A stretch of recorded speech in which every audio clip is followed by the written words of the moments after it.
the footpad said. "Come on, I can see the hilt sticking out behind your back."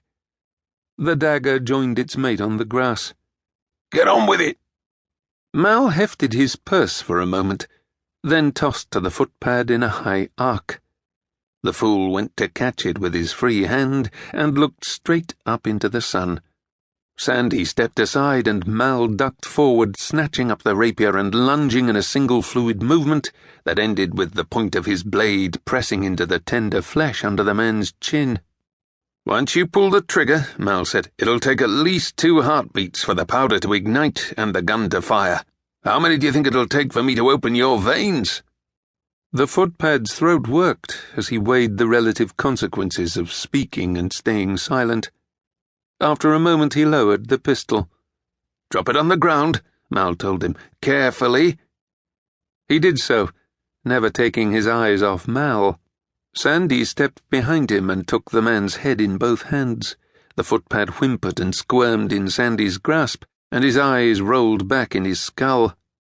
"What are you doing?" Mal strode over and laid a hand on his brother's arm. "I told you!" Sandy released the footpad, who fell to the ground in an untidy heap. "Not to use magic openly." "There is no one here to see us." "There's him, assuming you haven't killed him." Mal sheathed his sword and crouched beside the man, taking hold of his jaw and turning his head from side to side. Drool trickled out between the slack lips, but the footpad appeared to still be breathing. "You know I can't do that," Sandy replied. "Do I? I'm not certain what you're capable of anymore." Mal retrieved his fallen purse and straightened up. "You're afraid, aren't you? Afraid of becoming like me?" Mal looked away, unable to meet his brother's eye. It was hard to keep secrets from someone when you shared a soul. "You didn't need to do it. I had him disarmed and a sword's point." "He could have been an assassin." "Him?" Mal shook his head over the sorry figure on the ground. "He's naught but a common thief. Plenty of them on the roads into London. The only wonder is we haven't been troubled by any before now." "Still, I had to be sure." "And was he?" Sandy pulled a face. "No." "Don't fret yourself. We were in London for weeks after we first got back from France. If someone was set on killing me, they'd have tried it before now." He stepped over the man, picked up his dagger, and returned it to its sheath. "No. Whoever sent that assassin after me on Raleigh's ship seems to have backed off. Probably doesn't want to upset the prince. The boy is barely 4 years old. I cannot think he leads our enemies yet." "Not Henry. His father Robert." Mal looked around for the horses. "It's a good hour's ride to Southwark. If we want to talk to the Skraelings before Yusef's ship docks, we'd best hurry." The suburb of Southwark had grown outwards in all directions except one.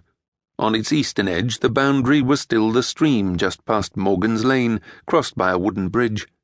The common land beyond lay as empty as ever, apart from a few grazing cattle, and of course the Skraeling encampment.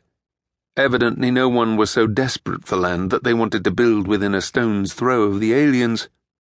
"Remember," Mal said as they drew near the gates, "we offer help first, ask favours after."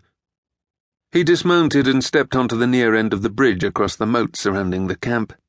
He recalled his very first visit here, trailing after Ambassador Catlyn in the pouring rain, shirt sticking to the bloody welts on his back.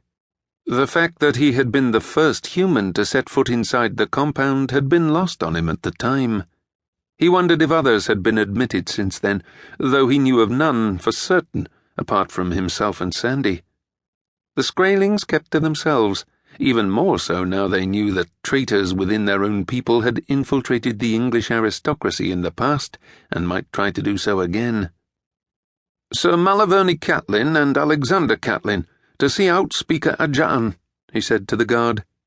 The title still sounded foolish to his own ears, but there it was. The Queen had decided his actions in Venice had deserved a knighthood, and who was he to gainsay her? The Skraeling's tattooed face remained impassive, but he bowed politely and waved them through. Mal breathed a sigh of relief. He had not been sure they would be welcome here, in the wake of Ambassador Catlyn's death, which was why he had not visited the Skraelings upon his return to England.